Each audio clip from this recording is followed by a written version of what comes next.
Today, I'm going to be taking a look at something I have not had on the channel before, a portable LED projector. What's up everybody? Welcome to the Phase Reviews YouTube channel. My name is Jordan, and if you are new here, thank you for joining me, and if you're a subscriber, welcome back. Like I mentioned, this is a product type that I've never had on the channel before, which is surprising considering all of the different techie things that come across my desk.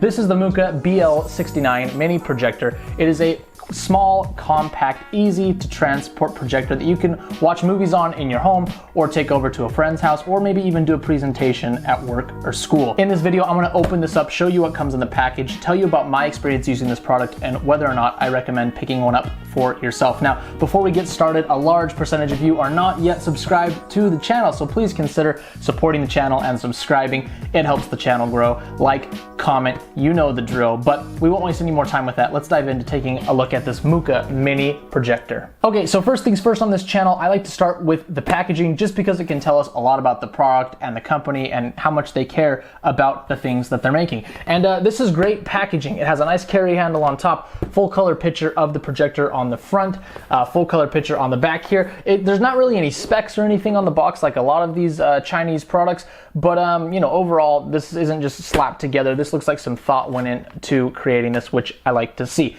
But enough about packaging, that's not what you're here for. Let's open this little projector up. Now, as I'm opening this up, let's talk about what this is going to be used for. This is not a huge, powerful, high intensity projector for projecting large business presentations in big rooms, nor is it gonna do TV in your living room in full daylight. This is small and compact, and even though it's rated for 8,500 lumens, I doubt it's actually reaching that spec. I'm not actually measuring it, but that is pretty dang bright, and from the testing that I've done, we're probably not quite there. But that's not to say that this is not a good projector. The technology has improved so much over the years that this is gonna be perfect for anyone that's trying to watch movies at home or do any sort of, you know, visual demonstration in a darkened room. And, you know, first things first, pulling this out of the box, look how tiny and compact it is. That's a huge selling point of this. This is easy to throw in a bag, take with you. It comes in this really nice case with a carry handle, and old projectors, you know, weren't like that. They were heavy. They had bulbs that got very hot. This has an LED inside rated for over 50,000 hours, so it's going to last you for a long time. You shouldn't have to replace this. So let's open up the bag that this comes in. Again, I love to see a carry case like this. I wasn't expecting this, but for a small portable projector, it is a great thing to include. Now, opening it up, I'm gonna flip out all of the manuals here. There is the case. You can see that the projector is Velcro strapped inside. Again, another awesome feature to have. You have a compartment here for all of your cables and accessories. This is the top, and it has a little pouch that holds the manual, the quick start user guide, all of that.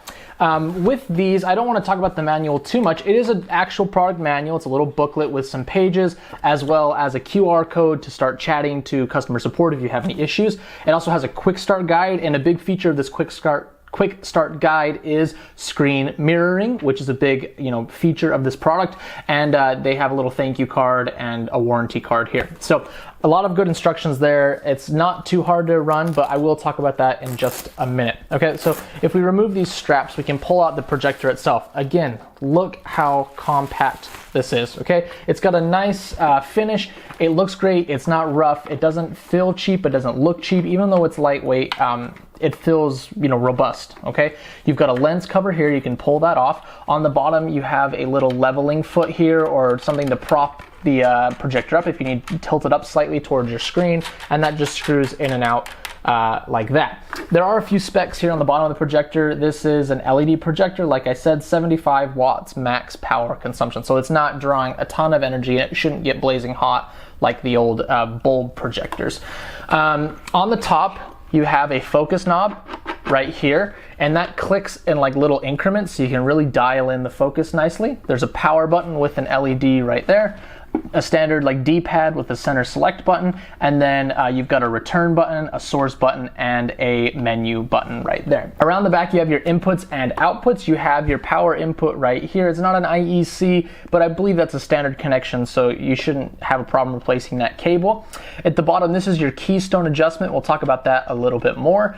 And then up here, you have your ins and outs. You have your VGA, you have HDMI, a single HDMI, you have USB 1 and 2, you have AV input and headphone output, which is kind of your audio out to some speakers, and then you also have the IR sensor for the remote. Now, talking about this headphone output, the audio output, this is not a projector that's going to output surround sound. Because it's using that headphone output, it's just standard stereo sound.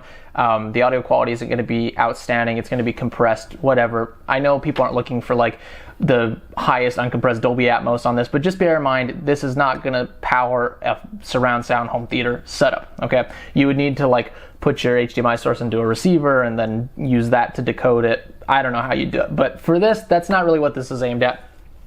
Just bear that in mind. Let's just talk about a few of these things back here. I use the HDMI, obviously. You can also connect to the projector wirelessly via screen mirroring, and there are instructions in this little quick start guide on how to do that. It's very simple. You just go within the projector's menu and select screen mirroring. You connect to the Wi-Fi of the projector, or you can just use the screen mirror functioning on your phone and cast to the projector. It worked when I used it. It took a little bit of finagling to set it up. You need to make sure the projector is in the correct mode, be that AirPlay or like Android. And you know, while the video did go across, I had a lot of buffering issues. I don't know if it took a lot of bandwidth to stream to the projector and run the video from YouTube itself, but it was a little bit kind of jolty and laggy. It was great for showing pictures or just kind of showing websites on my phone, but for watching video, mirroring, you know, streamed video from my phone, it struggled a bit. So if you're gonna use the screen mirroring, good for showing a slideshow of pictures, good for like showing a demonstration of a web page or like some text or a PowerPoint, not the best for live video, at least in my experience. Let me show you what else is in the bag. I'll put that cap back on and set that back in there. You've also got an included HDMI cable, a couple feet long, which is nice to see. There's your power cord right there. And you have a little, this is the AV out that converts the tip ring sleeve into the red, yellow, blue composite cable right there, if you're going old school like that. There's also a remote in here, and the remote feels good in the hand. It's not too crazy. You've got power mute, you've got play pause, you've got flip to flip the display, your D-pad with the enter button here. You can access your menu on here, same buttons, source, return, menu, as well as a volume control if you want to use the inbuilt speaker. Now, speaking of the inbuilt speaker, for a projector this small, you know, I would never expect good audio out of a projector, but in a pinch, if you just need to like do simple text or announcements, I wouldn't watch a movie out of this speaker. It wouldn't be an enjoyable experience, but it can get loud, and it's pretty full range for a projector this size. No bass, obviously, but it doesn't sound too thin. So I like to see that. Like I said, this is meant to be used in a fully dark room. When I used this in my lit up bedroom, when I was setting it up and aiming it at the screen, you can see it, and for maybe high contrast applications like a PowerPoint, it would probably be fine in a lit room from not too far of a distance away, but it's really not meant to be used like that.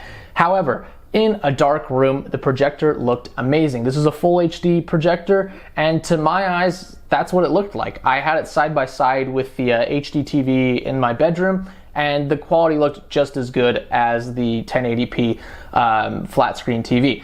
The video was clear, it was crisp, there were no like syncing issues, you know, via the HDMI, and it's a really enjoyable experience. The downsides to the image, being an affordable projector like this, the one thing I noticed is that the corners of the image and the top of the image when you're using the keystone are a bit blurry. And if you focus the corners, then the opposite corner will go out of focus. Or if you focus the outer edges, the middle will go out of focus. I think this is just down to the quality of the lens. The average consumer, if you are just Joe Blow getting their first projector, watching movies with your kids, you will never ever know. You would have to be looking out for it like I was, you know, really inspecting to have it be upsetting to you.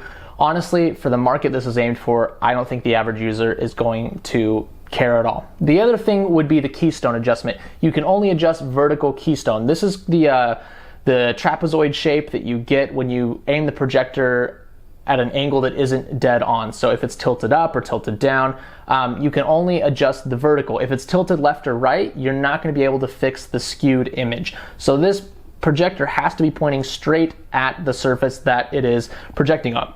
And when I use the keystone, even slightly, it does cause the upper or bottom edges of the image to go out of focus. So ideally, this projector would be pointed straight at the surface on an elevated table or dangling from the ceiling, you know, like on a mount. You would not want to tilt this too much. The image will get a bit blurry on the edges if you do so. All that being said, I think this is a phenomenal projector for the price. I've never seen, you know, one this compact. I've had a few LED projectors myself. This is by far the smallest one. I love that it includes the bag. I love that you have multiple input options.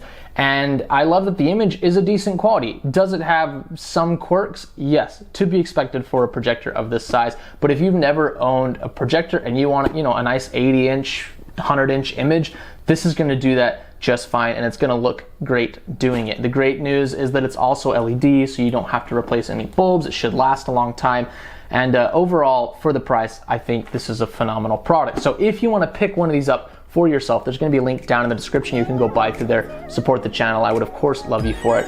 And again, please subscribe if you haven't. I would love to have you around for all the tech videos that I've got coming out in the future.